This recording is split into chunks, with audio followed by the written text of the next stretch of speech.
So good evening, everybody. It is Friday. So we'll clear a couple things up that have gone on this week. Some of you are following the Delaware case. Yes, the Delaware retirees were able to get an injunction, so yay them.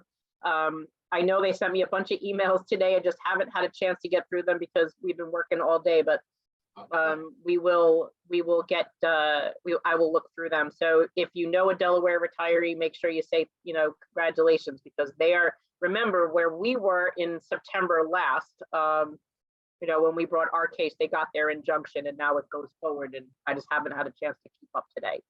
So they did reach out to me because we've been trying to help them with tips on fundraising and being able to spread their message. So that's something to keep them in your thoughts, because you know what that's like, how crazy we were and how stressed out we were as well. Anyway, what was the second thing? Oh, went to New York this week and we had a meeting with the retired firefighters, fire officers at the UFOA. So thank you to the UFOA for inviting us into their house. Got to meet several hundred. I want to say, I think Liam said to me that it was about 650 retirees or 700 retirees. So that was great to see all of those retired firefighters there, fire officers. It was very nice to be able to share our message and what's been happening, and they are behind us. Today we did get a message, they wanted our information, so I do need to share that with them as well, that they are going to start sharing our information for fundraising and our message. So so thank you to them for that. What else we got? Okay, so I got a couple of emails regarding Follow My Health. So for those who have, Follow My Health is a application that certain doctors' offices, I know my doctors use Follow My Health. I know Northwell uses Follow My Health. They were getting some emails that regarding Medicare Advantage, and they weren't sure if it was coming from Follow My Health. It actually is not. I did look into it. It is an advertisement for a Medicare Advantage. So it looks like that which is kind of messed up, that they're utilizing the Follow My Health as a advertisement platform. So don't click on anything. It's not coming from your doctor's office or the actual Follow My Health application. Just ignore it, just move on, delete it, and just go on with your daily life and business. So it is nothing to worry about. It's nothing. Okay, so yeah, that's good. Right. So we do have tonight's winner. I have to go back. My coffee maker thing is talking to me. Hold on. All right, hold on. All right, so while you're looking for that, so Ellen, we didn't announce the first union. I hadn't had an opportunity to ask Madeline if that check actually did come, but we were told by the Plumbers Local 1 that they were making a donation to us, so they would be the first union to make a donation to us. And it was they had told us it would be a nice size donation. As soon as we do know that it has been received, we will announce that as well. So thank you to any of our members here that are Plumbers Local 1. And thank you for coming out with us too at that rally, because it was always great to have a group of brothers. We were surrounded by a lot of brothers that day between fire, police, and plumbers. Yes, that was like pretty awesome. Okay, so tonight's winner gave us permission to announce her name. It is Georgianne DeMoro Tanzi. So Georgianne DeMoro Tanzi, thank you for your donation. You were picked as tonight's winner. So ding, ding, ding. Thank you. Yeah, thank you, as always. There you go. There was the bell. That's awesome. We will reach out to you on what you would like to receive. So look for the email from Madeline on what you would like.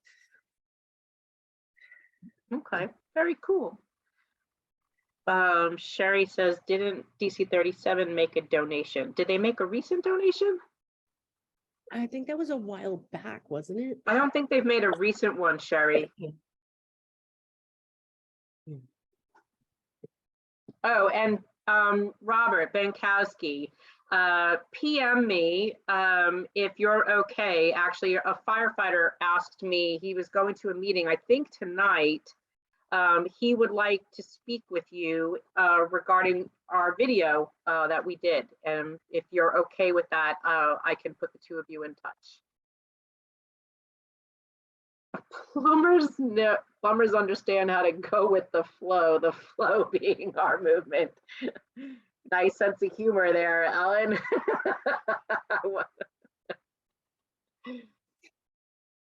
So that's cool. Also, so many of you are teachers, and you're also aware that there's been a talking about flow. Lots of bullshit flowing out of the UFT these days. I could clearly see that Mulgrew is finally, like, I know he's not doing wasn't doing in-person meetings. I think he did one in Florida, but he's been doing like these little town halls like on a daily basis. And then today's press conference was absolutely laughable. I'm really glad that there was like no lie-o-meter, or like we weren't on there with our little buzzer, because that's all it would have been going on all day long. But don't you worry, because me and Michelle and Madeline, we're working on today with our peoples. Another UFT debunking the bullshit document that we'll be putting up tonight before we close the page. So moderators, if you're listening, don't fear if that page is left open just a little bit longer, but I've got to get this document up because I want everybody to start sending it around. You can send it to anywhere you want. You could send it to Mr. Mulgrew himself. You could send it to your council people. You could send it anywhere you want. Basically what it does is there was a FAQ sheet, and then there was the press conference today. There was a lot of bullshit in both of them. And so what we kind of did was we took like the worst things that we could, otherwise it was going to like be 4 pages long. And I think now it's just over 1. So it's like 1 1.25 pages. So it's really kind of doable. And I bet you if I made the margin small, it would be a single page, but I'm just going to leave it the way it is. And so with that, it gives you something to be able to push back on, because as we understand tonight, the UFT was putting his FAQs out to all the delegates in the school, and I invite all of you to take this document and send it back out. Maybe actually I'm going to need to try to get that on 1 page so that maybe Len and Len can get it out, and the teachers can get it out to those schools as well. So let me see what I can do to play with that a little bit and get it up on the page. Yeah, full of lies, very disturbing. It still says that anyone on the map can go to, absolutely, they're still playing those same lies, Ellen. Everything is a lie. And remember, he has to protect himself, because he's trying to protect himself because he knows he's on the hook for taking that money out of the stabilization fund, which he also denied in that document as well. He's trying to say, but we paid it back in health savings. No, sir, you didn't take it back in health savings. That's just really not true. So anyway, you know, it's disturbing to watch, because this is what will cause the labor movement to implode. We want to make sure that we have healthy unions that are transparent. And if they're hiding stuff and they're doing this weighted voting system in the MLC, and they're misleading you, misleading the public, misleading the press, misleading elected officials, well, they're not really that honest, right? So, and I think it's also a joke when Michael Mulgrew says the MLC like he's not the MLC. Right? Does you just find that disturbing? It's like it reminds me of the Batman with Two-Face, you know, and it just, you know, it's like one half talks, you know, one way and the other half talks the other. Yeah, Patricia, yes, I will make sure I get a copy to Joe to put up on the web if he's not up, because it is late tonight, and it will go up hopefully tomorrow. But I will, yes, thank you for reminding me. I will send it to Joe to put up on the website. If Michael Mulgrew has to give a sworn testimony, it'll be interesting. I will live for that day. Yes. Yes. But it is interesting that yes, we are getting under his skin. They are watching our videos, because we did notice that they are, you know, I picked up a couple of times that he used verbiage that has come from some of the videos Yes. that is from our rally and some other stuff. So I found it quite amusing. And, Yeah, well, now if he comes on and goes, I am not a crook. What is he going to say now? I am not a liar. so I don't know. Josephine, you're asking, you retired from DC 37. Can you explain your relationship with DC 37 Retirement Association and their leadership? Where do they stand? They stand with us. We have a working relationship with Bob Gervasi and Neil Frumkin, Dominic, who's on here. Dominic, say hi.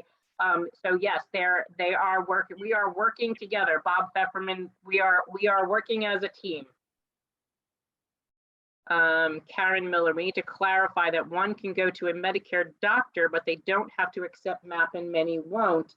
Strictly speaking, we could go to Mayo, but they won't give us an appointment. So yes, actually Mayo, and also there's another, Christine Quinn, former speaker of the council, was on Twitter a couple of weeks ago advising she has cancer, and how she was very grateful to be going to Memorial Sloan Kettering. And I actually tweeted her back. I didn't get a reply, no, but I did write, well, you should thank God that you're not in a Medicare Advantage plan, because MSK wouldn't accept, the prospective Aetna Medicare Advantage plan. So, I'm sure that now Michael Mulgrew and Claire Levitt and Bob Lynn are listening to this, and they're going to go run to MSK and make sure that they get the Aetna plan to take MSK to take the Aetna plan.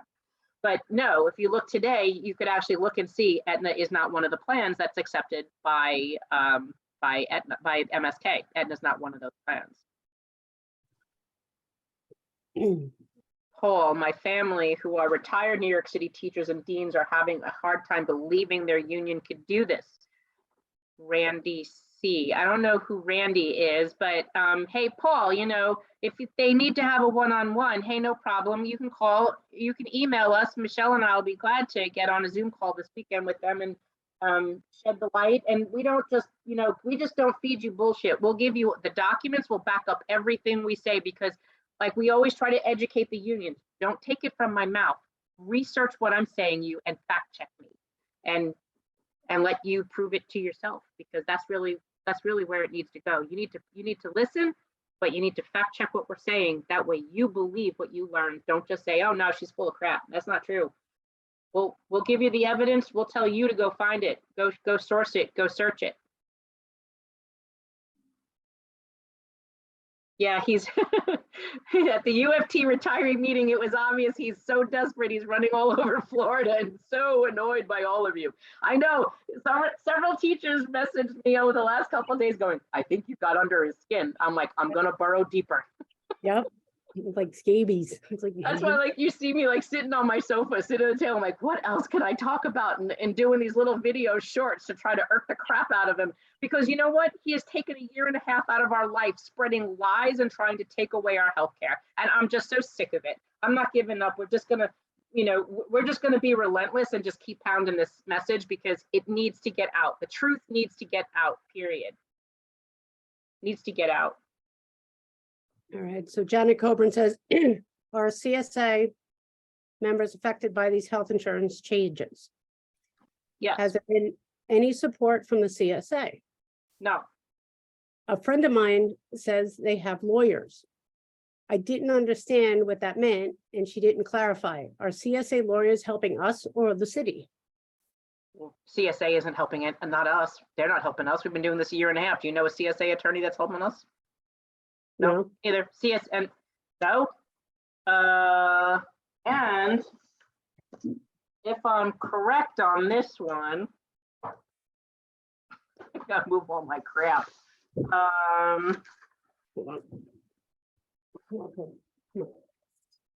Actually, council supervisors administrated voted yes by proxy.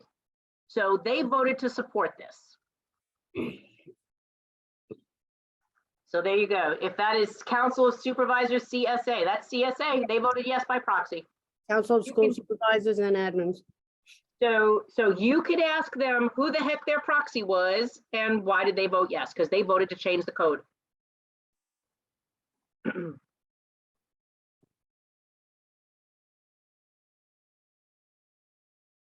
Thank you, George.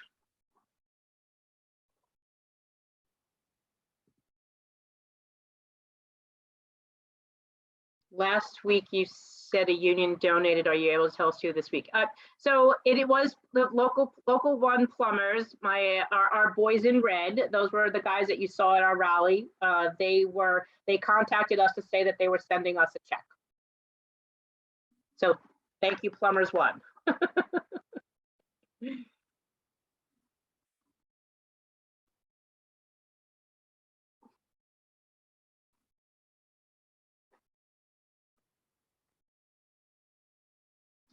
Regarding the request for interest for a contract, the fact that the city is now asking for a 1-week return for replies for now what is styled as a negotiated acquisition means something will happen quickly, but it will also mean the controller can refuse the registration. So we noticed that too, and there's 2 things to notice in that RFP, okay? 1, they only gave you a narrow window of a week. And 2, did you notice they're looking for plans with a national network? Dun, dun, dun. Our plan, our GHI senior care, GHI CBP is not a national network. And it looks like either the city and the unions, or the city or the unions, or them both, somehow would be agreeing to or excluding plans who are not national.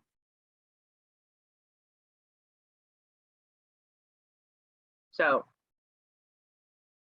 We'll keep it to that. All right, Josephine, I am pleased that my union is working with you since, as you mentioned earlier, they have a large share of the vote to fight the teachers union. Josephine, DC 37 Retirees Association doesn't have a vote. DC 37 has a vote. DC 37 had voted and corralled all of these other unions to vote against protecting 12-126 and supported the change. So you have to understand that there is a difference between DC 37 and DC 37 Retirees Association. The Retirees Association is who wants to protect 12-126 and the benefit for a retiree. DC 37 Executive Director Henry Garrido is ready to light it on fire.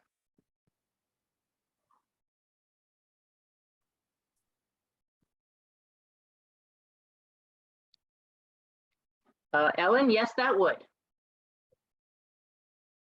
Go back and read it. We had to read that twice. Olga, I wrote to the UFT asking specifically about national plans as a big concern after the meeting with Mr. Mulgrew. Of course, no answer to my question. Tom Tuna, hopefully once my plumbers union makes that donation, the no voting unions will step up and see it's okay to come out and represent their members without fear of the MLC. Tom, man, we're trying. We're trying. Judith Palmer, Ellen Reiser, I think that's the idea. And you know, and there's some crazy shenanigans there. Why would you only give a 1-week turnaround? I mean, there's some hanky-panky going on.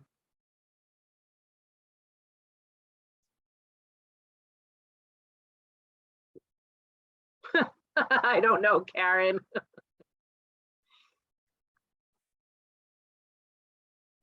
Many retirees from all locals find it hard to believe that they were tossed aside like trash. Sometimes showing a video from a UFT meeting shows them the facts. I had to do that with a neighbor, reentry, retired NYPD. He thought all the stuff he received over the last couple of years was just a usual push to go to other coverage. He isn't on social media, knew nothing about the lawsuit.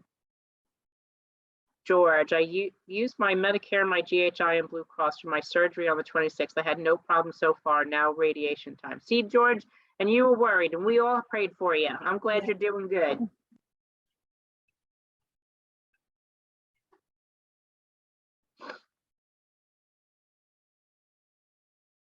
Gerald, means they already may have a vendor trying to make it look legit. Yeah, you never know. Won't be the first time. No. And so court is on the 27th. That is next week. A court is closed, can't go into court. But if you would like to see what court looks like and hear live streamed, you can go onto YouTube. You can search First Appellate Court. We'll make sure as next week comes, we put the link up in the Facebook page. And you can watch it live on YouTube. It's actually quite a beautiful courtroom. It's a shame we can't get into it, but so you'll be able to watch it on YouTube live as it's happening. And remember, it's brief. They only give you like 15 minutes each side. And Jake will be arguing our case, and he's ready. That's right. So there you go. Right. I think even Steve's not allowed in there, right? Nope. Nope. Not even Steve. He's flying solo.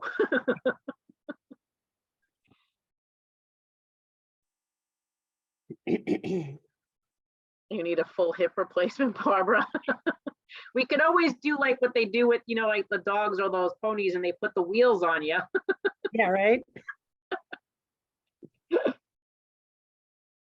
All right, Stephen Fisher. When OLR sought proposals previously, the request contained several pages of information that they wanted described, deliverables, process, etc. This seems to want to know who might be interested with a short turnaround. And actually, we have a retiree that used to work in this office, so let's see if we link that. Michelle, remind me, I'm talking about. We can send that to her, have her take an eyeball it. Right. Again, we only saw it today, so it only actually went up today. So yes, Elga, you definitely can share the YouTube. I think that they might actually, one or two of them actually watch our YouTubes, because that's how I found out they watched our YouTubes, is they happened to mention that I had to get off this meeting to go to their meeting. But yes, once they're on YouTube, you can share everywhere. I just got to upload them. Deborah, I can't answer that question. Deborah's asking if GHI is replaced, will we be forced to accept a Medicare Advantage plan? Remember this, Michael Mulgrew, who likes to think he's not in the MLC yet, has a controlling vote in the MLC. The MLC has to vote to agree to change a plan. Under the 1992 health agreement, the city must negotiate with the MLC on any changes in healthcare. So they can't just unilaterally make this change, because when the city tried to unilaterally do an RFP, Michelle had found a case last year where under the Bloomberg administration, the city tried to put out an RFP, and Harry Nispoli sued them, and he won. And one of the documents he cited was the 92 agreement. So they can't just do this. Right. And Renee, the court time, I believe, is between 2 and 4. We don't have a set time. Once we get closer and we get a set time, we will announce it. Yeah. And we may not. It just might depend on right, what between happens. 2 and 4, right? That's really it. I'm looking. Did you want to?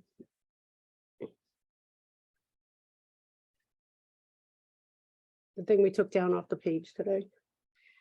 So Just anything that doesn't have our name on it, pretty much.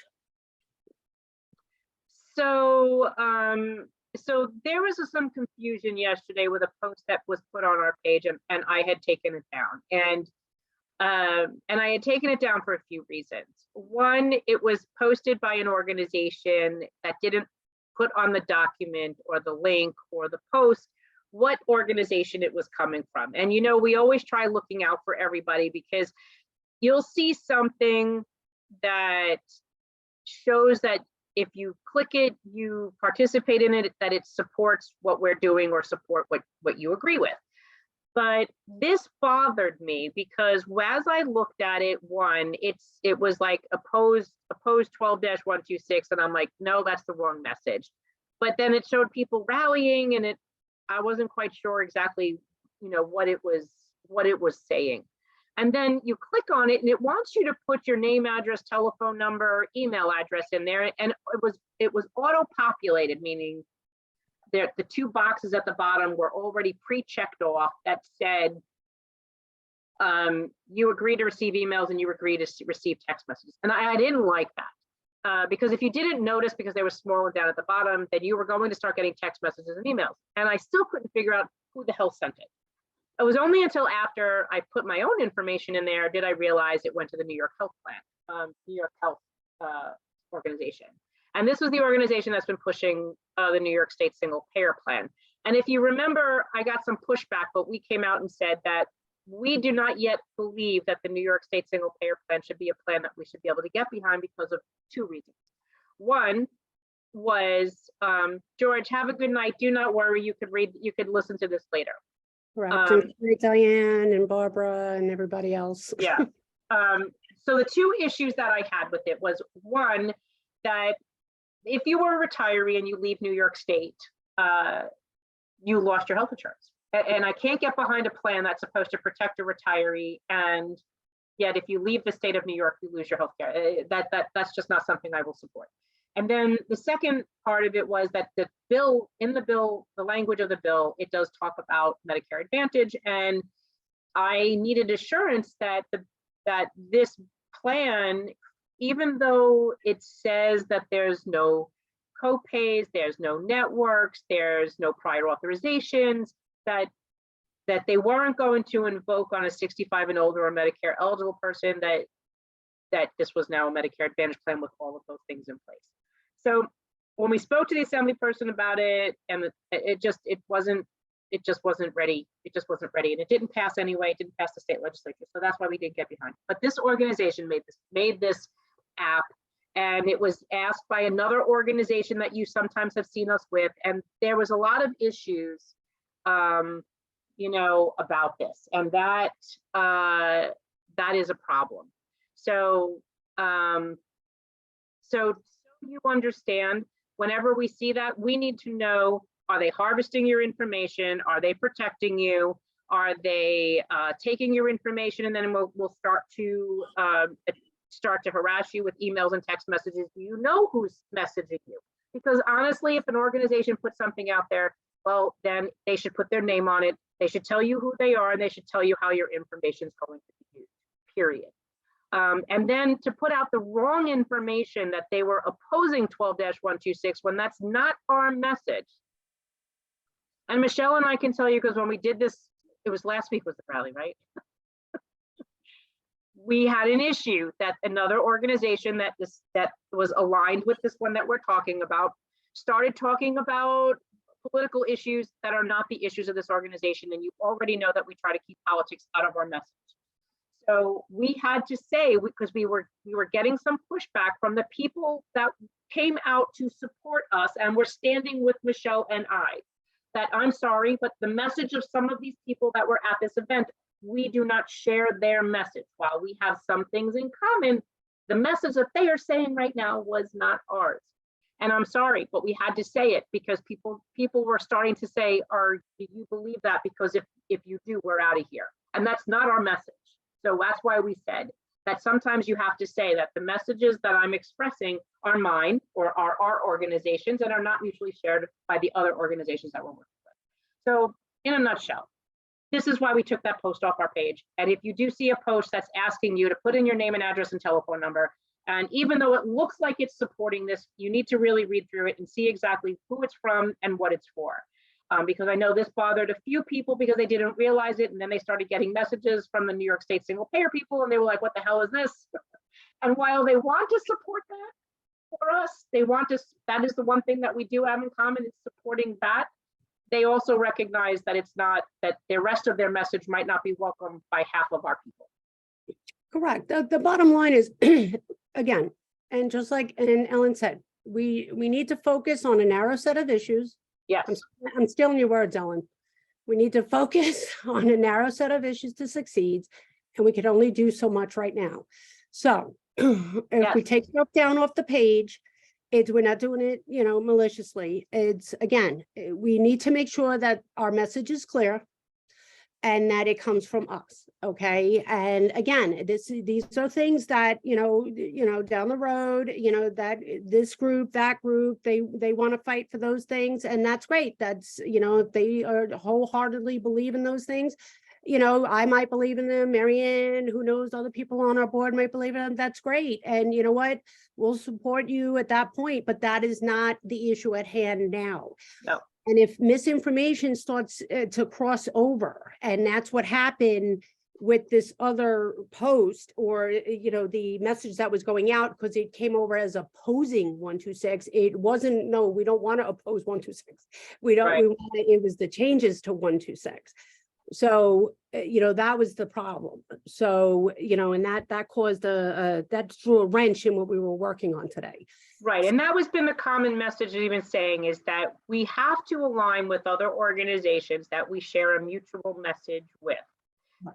The other stuff, those organizations are free to sing their agenda all day long, but when we're together, we need to stick to the topic in which we mutually agree, period.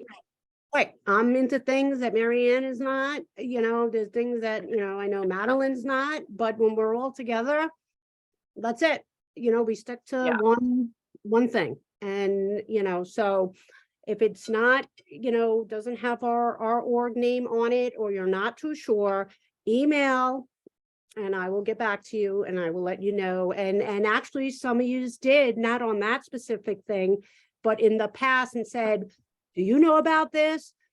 You know, do I sign this? Or, you know, who's running this? Because there's no information, or Right. you know what? And that's the way to do it. So, you know. Perfect. Yes, So, Tom, thank you for the reminder. Yes, so even though court is Friday, we may not get that decision right away. It could take days, weeks, or months. Right? Can you talk about the moratorium law and how it would affect or help us? Well, if you're not a teacher or Board of Ed person or district employee, no, it wouldn't help you. It is only for school district UFT type DOE people. And basically what it says is that if a benefit is diminished for a retired DOE school district employee, then the same equivalent diminishment must be placed upon the active worker. If it is not, that is a moratorium violation. And this is why there are issues, because even though Michael Mulgrew doesn't want to admit that this exists, it is a state law. And you can look on John Murphy's blog. He actually wrote about this as well, which helps to clarify it. Because when I was at that meeting this past week with the UFOA, their attorney had no clue what the heck I'm talking about, and he's basically was saying that I didn't know what I was talking about, and I sure as hell know what I'm talking about, because we cleared it with our two attorneys, with our advisory panel, and an attorney from another organization that's within that education realm that says, yes, this applies to you. So unless they're all wrong, I mean, which could be absolutely possible, but highly doubt it. But this is real. If you diminish a benefit for a retiree, it must be equally diminished for an employee. And this is what makes you usually won't see this happen, because who the heck wants to screw an employee? You know, even the unions don't want to negotiate a benefit like that, because they know they could do it to the retiree, but they're not going to get away with doing it for the employee, because the employees vote for their contracts and elect them. So if they want to keep their cushy jobs, you know, and their $300,000, $400,000, $500,000 salaries and expense accounts and, I don't know, black car rides and all this other shit, trips to Puerto Rico, then they've got to be able to, you know, to stay in the good graces. And they're not going to do that by screwing an employee and taking away their health benefits. But see, in this situation, Mulgrew doesn't really have a choice. He knows he's being watched. And so now he had to agree to the RFP for the active worker plan. And right, Michelle, we were saying this since last year. They're coming after us today, we said last year, and they're coming after the employees tomorrow. And guess what? Oh, listen, see, Ellen, my, frost, listen, my April we already had frost.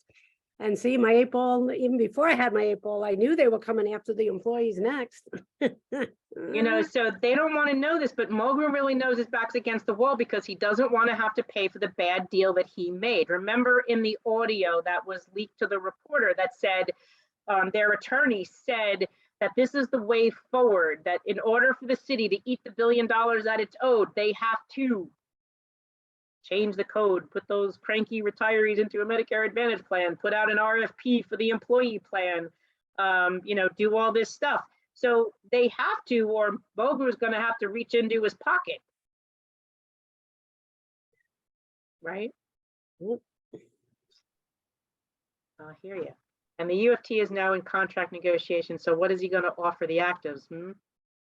I don't know. He's probably looking to see who else he could screw, because remember, he's set the pattern for the last few years and he set the pattern on other people's backs. So, yes, Chet David, if we win in the appellate division, can the city appeal to the Court of Appeals? Yes, but that court takes even less cases than the one we're in. So they can pretty much tell the city go scratch, but you know. Although Mulgrew did say the other day they're going to appeal and appeal and appeal as long as they can appeal, right? Isn't that what he said? Well, something like that. He's just pontificating. He knows he's going to lose. Right. Listen. The law's on our side, my friend. I got a really good feeling about this one. So, but let's see what happens. Let's see what happens. I don't see anything else. Do you? Yeah, I think that's it. Wait. Oh, wait, come here. Oh, see, I had a request to get him on camera. Aww. See, There's your baby. My babies are on the floor sleeping. my baby's like 90 pounds and thinks he's the size of your dog.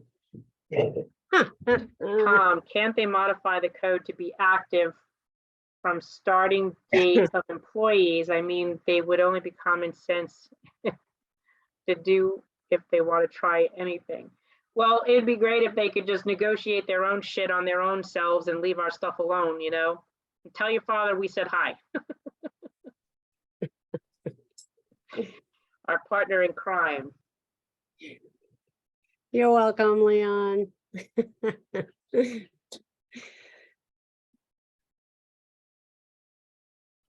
Hey, Ellen, I'm hoping I don't have to come up anymore, but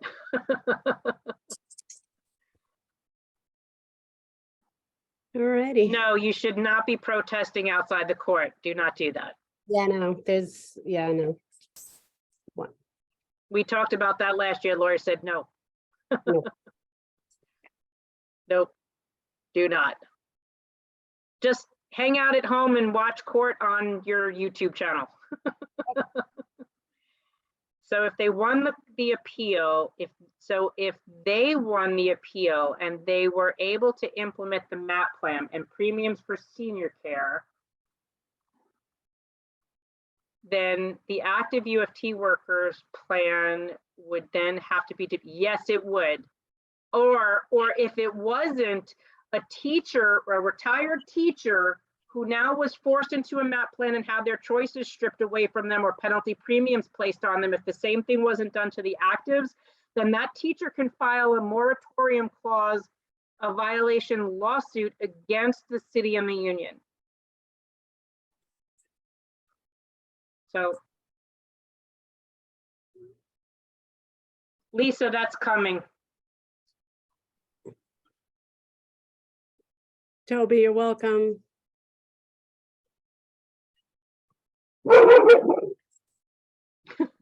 You just give your dog the evil eye. No, Your teachers have to make copays. Everybody pays copays, Wendy. Everybody pays copays. So if that's it, guys, we're both pooped, and we've been working on this crap since early. So we're tired. We're gonna call it a night and tell you we love yous and we thank you. Yes. And To the moderators and Joe for the great job he's doing on the page, and the moderators and Madeline and everybody else. And we love you guys and thank you for your donations and keep up the good work, because as always, without you guys, we wouldn't be here. So have a great weekend. Again, if anything breaks, which we doubt, but we'll open it up on Tuesday as usual, but take a look at that FAQ that she'll post over the weekend and you could spread it around. I'm gonna see if I can get it up tonight, and then I'll ask Joe to put it up on our website when he has a chance. So hopefully if he's still up, great. If not, he'll do it tomorrow or Sunday. So You'll check it on both places, and then I'll upload this to YouTube if I could stay awake tonight and do it, otherwise tomorrow, okay? And then we'll email it out. You're ready.